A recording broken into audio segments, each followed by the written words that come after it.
بسم اللہ الرحمن الرحیم و بہ نستعین۔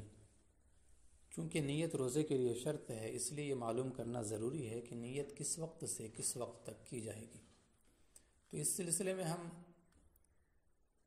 روزوں کو دو قسم میں تقسیم کرتے ہیں، ایک رمضان شریف کے روزے، نذر معین اور سنت اور نفل کے روزے۔ نذر معین کہتے ہیں ان روزوں کو، مثلا کسی شخص نے یہ منت مانی ہو کہ اگر میرا یہ فلاں کام ہو گیا تو ہم اتنے تاریخ کو ایک روزہ رکھیں گے، تو اس نے چونکہ تاریخ متعین کر دی ہے اس لیے اس کو نذر معین کا روزہ کہیں گے۔ نذر یعنی منت مانگنا، تو کسی شخص نے اگر یہ منت مانگی ہو کہ میرا فلاں کام ہو گیا تو ہم اتنے تاریخ کو ایک روزہ رکھیں گے، تو چونکہ اس نے تاریخ فکس کر دی ہے، ڈیٹ فکس کر دی ہے، اس لیے اس نذر کو نذر معین کا روزہ کہیں گے۔ تو رمضان کا روزہ، اسی طرح سے نذر معین اور سنت اور نفل کا روزہ، ان روزوں میں رات سے لے کر کے آدھے دن تک نیت کی جا سکتی ہے۔ آدمی رات میں نیت کر لے یا پھر سحری کے وقت نیت کر لے۔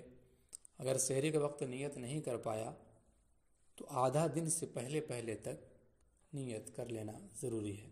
اب آدھا دن گزر جانے کے بعد اگر وہ نیت کرے گا تو اس کے روزے کا اعتبار نہیں ہوگا، اس کا روزہ نہیں ہوگا۔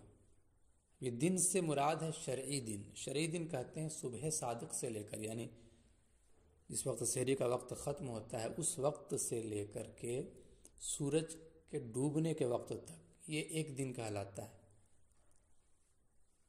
اب ہم دیکھیں گے مثلا 4 بجے سحری کا وقت ختم ہو رہا ہے اور 6 بجے سورج ڈوب رہا ہے، تو شرعی دن اب 14 گھنٹے کا ہوگا اور آدھا دن 11 بجے ہوگا، تو 11 بجے سے پہلے نیت کر لینی ضروری ہے۔ دوسری قسم روزوں کی، قضاء رمضان کا روزہ، کفارے کا روزہ اور نذر غیر معین کا روزہ۔ نذر معین یعنی کسی شخص نے یہ منت مانگی ہو کہ میرا فلاں کام اگر ہو گیا تو ہم ایک روزہ رکھیں گے، اس میں تاریخ اس نے متعین نہیں کی ہے، تو اس سے نذر غیر معین کا روزہ کہیں گے۔ تو 3 طرح کے روزے ہوئے، قضاء رمضان کا روزہ، کفارے کا روزہ اور نذر غیر معین کا روزہ۔ تو ان 3 روزوں میں نیت صبح صادق سے پہلے یعنی سحری کا وقت ختم ہونے سے پہلے تک کر لینا ضروری ہے۔ اگر سحری کے بعد اگر کوئی نیت کرتا ہے، سحری کا وقت ختم ہونے کے بعد اگر کوئی نیت کرتا ہے، اس کی نیت کا اعتبار نہیں ہوگا اور پھر روزہ نہیں ہوگا۔